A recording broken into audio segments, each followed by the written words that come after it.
What's going on, YouTube? Fuzzy Wuzzy playing in my garage again.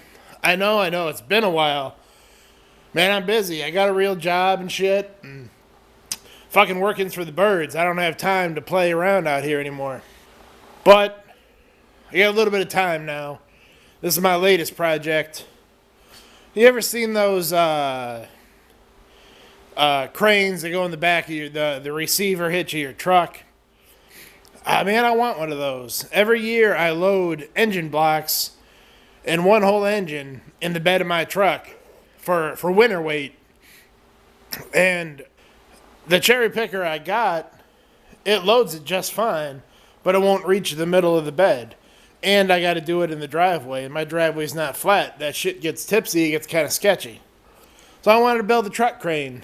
I figure, why not? I've got the ability. I got the tools. Why not? So this is what I'm starting with. I got this guy off of Craigslist, $50.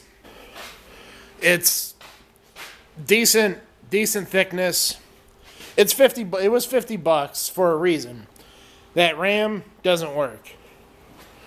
That leg, it's welded, so this thing's bent, and it's not very desirable. It's not one of the ones that fold up. A lot of people don't want these old school ones because they don't got a place to fucking put them. So that's why it was $50. But I don't think I could buy all this tubing for $50, and the general shape of it is what I'm going for here.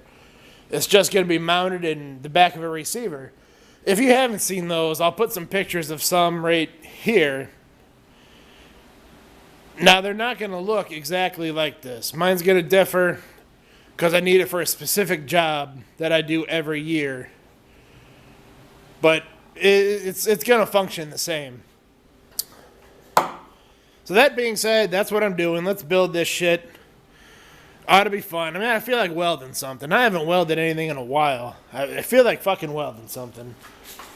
Excited. The first thing I'm going to do is, you see how this is mine. This is the one I use. You see how it's got that little 90-degree welded on there. So when it folds up, it folds up parallel with the structure of it. I like that because this crane's going to be in several pieces. So if I just put a chain here and there, it makes carrying this section a lot easier as opposed to being shaped like that. This section of tubing here, that's what I'm going to use to weld onto the neck. Right there. I'm going to come down about, I don't know, I'll measure that one. I'm going to come down about 6-8 inches, weld it on, drill a hole, and then this will function the same as that. Got it? Got it. Let's get started.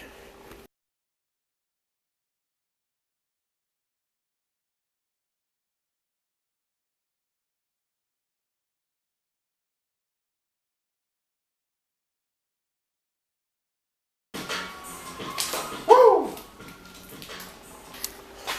Well, this is about what I'm doing. That cutoff wheel is my weapon of choice. I just cut all the way around it. Used the speed square, so it's as straight as I can get it. You know, I'm sure it's not perfect because I am using the cutoff wheel. I'll just hide the rest with the weld. Measure over 6 inches. Got my line cut. Cut these 3 sides out. Flip it over. Cut it out. Be ready to weld this guy on here. Well, there she is. I got it all cleaned. Got the corners beveled. Don't mind that gap there. Square as it's going to get. I think I can live with that. I'm going to stick this together. My little 110 link in there ain't good enough. I'll be using some 6011. I would really like to use some 7018s. It's a stronger rod. But my machine is that orange guy down there. It's an old AC machine. It's got some dead spots in it. Getting 7018 started with that thing, you can't do it. It just doesn't run it. But it'll run this 6011 like butter. 6011 is still a good strong rod. It'll be good enough. I'm going to tack it. You know, get a little weld here, always tacking the corners. Flip it over, beat it, you know the drill.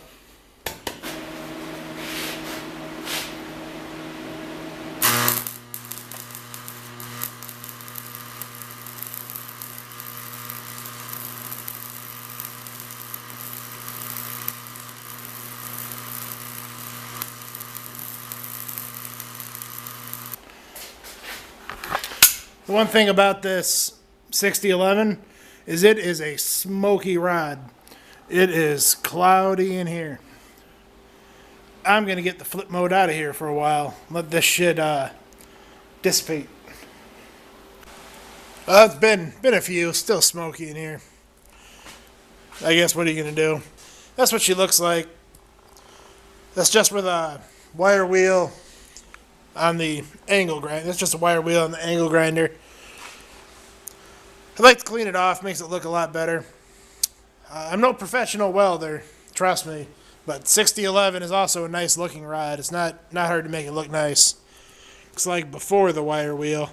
It's just a blah looking weld, but man, wire wheel it and she looks just fine.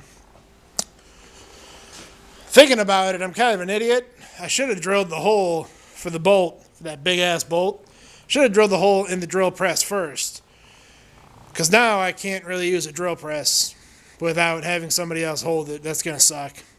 I did not think that one through. I should have drilled the hole first. Speaking of hole. Ha ha ha. Ha. What size is that bolt? Trying to do this one-handed.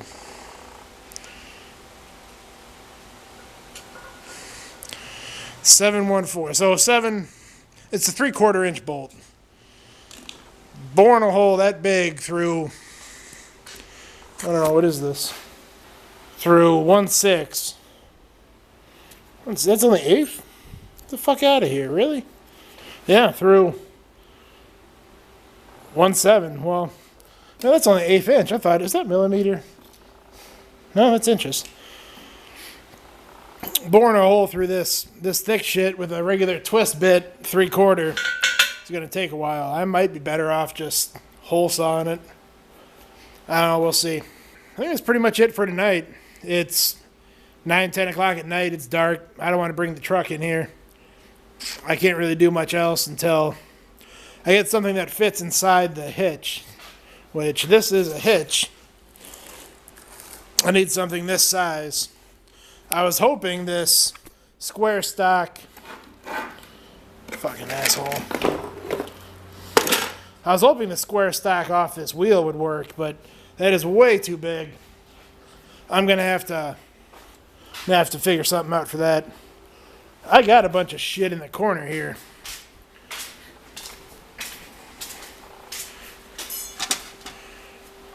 Hey, this piece of tubing will probably work. Yeah, so I got something to stab in the hitch tomorrow. Let's figure it out from there, you know? I'll probably get that cut up more just so I don't have to do it tomorrow. But you don't need to watch me do that shit. Alright? Thanks for watching, YouTube. Peace. I just cut the one good leg off to use. Look at those bastards. There was a mouse nest in there. Those fuckers.